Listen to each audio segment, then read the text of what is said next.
ब्राह्मणों का आश्रम है, वहाँ पे जाओ और वहाँ से भिक्षा मांगकर लेकर आओ।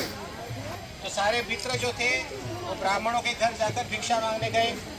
उस समय ब्राह्मण जो थे यज्ञ कर रहे थे और यज्ञ के लिए उन्होंने बहुत सारा अन्न धान्य बनाया था, लेकिन फिर भी उन्होंने इन बच्चों की रिक्वेस्ट को अस्वीकार किया और उनको भगा दिया। बोले कि कुछ नहीं मिलेगा, भागो यहाँ से। तो बेचारे सारे कृष्ण के मित्र वापस कृष्ण के पास आते हैं और बोलते कि उन्होंने तो उनको भगा दिया, कुछ नहीं दिया। तो कृष्ण ने कहा चिंता मत करो, उनकी जो पत्नियां हैं ये मेरी बहुत बढ़िया भक्त है, आप उनके पास जाइए और उनको कहो कि कृष्ण बलराम आए हैं और उनको भूख लगी है, खाने के लिए दीजिए।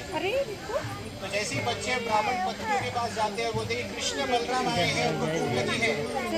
तो पूरा सारी की सारी पत्नियां मिलकर जितना भी घर पे खाना पका हुआ था सब उठा उठा के ले जाने लगते कृष्ण के पास। अभी उस समय उनके जो पति थे वो यज्ञ कर रहे थे, और आप शायद जानते होंगे कि यज्ञ के समय यजमान जहाँ पे बैठते हैं उनके साथ उनकी पत्नी सह पत्नी होना चाहिए। तो पति पत्नी जब साथ में होते हैं तभी यज्ञ हो सकता है। तो यज्ञ के बीच में से पत्नी को जाना वो यज्ञ का अपमान होता है। तो पतियों ने कहा बिल्कुल नहीं जाना, और ये यज्ञ की आहुतियाँ हैं, आप इसको कैसे ले जा सकती है।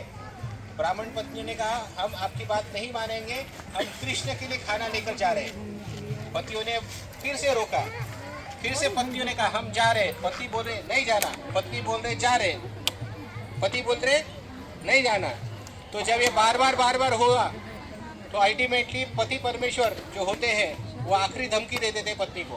क्या धमकी देते बताओ? जब दोनों की फाइट होती है तो फाइनल धमकी पति की क्या होती है?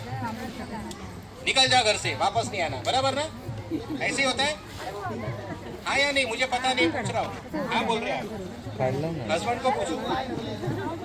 हाँ बोल रहे हैं, लेकिन मैं आपसे भी पूछूंगा क्या इस धमकी का आपको फर्क पड़ेगा?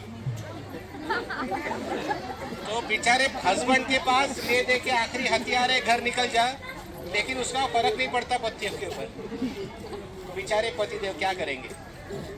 लेकिन उस समय पर 5000 साल पहले अगर किसी पत्नी को या स्त्री को कहा दिया जाए कि घर पे वापस नहीं आना, तो बेचारी के लिए सच में वापस आने का चांस खत्म हो जाता था।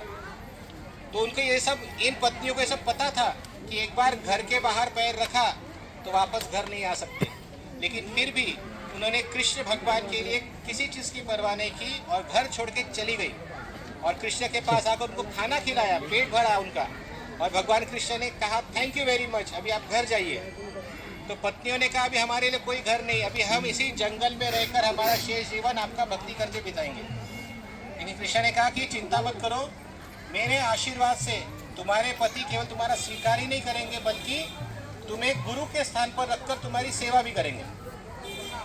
तो ये सुनने के बाद पतियों ने, अच्छा लगा। जब पत्नियां घर पे गई तो सारे पतिदेव उनके चरणों में दंडवत प्रणाम करने लग गए और उनको गुरु के स्थान पर रखकर उनकी पूजा करने लगे। तो इस स्टोरी से आपने क्या सीखा? कैसे पति को लाइन पे लाना है? नहीं ना, वो नहीं सीखना है आपको। तो इस कथा से हमें सीखना है कि जब कोई व्यक्ति भगवान को पूरा समर्पित हो जाता है तो उसे डरने की कोई बात नहीं होती। भगवान कृष्ण हर एक के हृदय में परमात्मा रूप में रहते हैं, हर एक का हृदय परिवर्तन करने की क्षमता भगवान में है।